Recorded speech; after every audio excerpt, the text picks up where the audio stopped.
Arra Mustafa Daawwee obboleessa keenya gaariidha. Dhukkubni hamaan qabe. Gargaaramee akkanu wal'aanamu godhuudha wanni walitti qabamnee bakka kana keenya teenyee barra. Bakka abbaa heeraa afran qallootitti bakka tana wajjin gattaa'ee marii godhuudhaan akkaataa inni nuti wal'aanamu kan bakka kana gatteenyeef.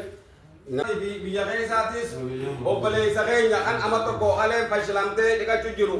Dhiqachuu sun gaafa qaleen gartee bokkaa fayyadamu jechuudhaan amma takkaa'u gama Turkiidhaa amma gama Hindiyaadhaa oofuudhaaf waan gartee gaalubbuusaa baraaruudhaaf nu jaanuuf uummanni keenya ka Ameerikaa jiru, ka Awurooppaa jiru, ka Saudi Arabiyaa keessa jiru, ka biyya keessa jiru dhiiraa dhalaan keenya Mustafaa Daawwee Muusaa ka beekuus kan hin beeknes akka uummata gartee obboleeyyan keenya Mustafaa Daawwee kun amal lama dhiqachuu jira.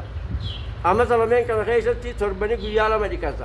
Mala Mustafaa kan akkamii wal gaafannaadha teessisni keenya.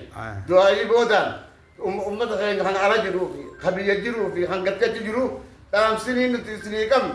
Arraan tana dhaamsa gartee Mustafaa kan wajjin baraantanii nama waan qabdan xiqqoo guddoo edarraan qusan lubbuu. Alhamdulillah billahi akka Mustafaa Daawwee kana miliyyoon jaha dhiyeessa akka kaleessaa gurbaa kana bitaa jechuudhaani asii walitti qabamnee jirra.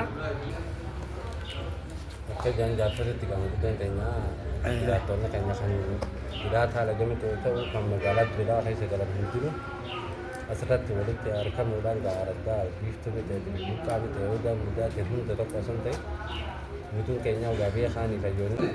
Wanni addunyaa baay'ee irra hin jiru.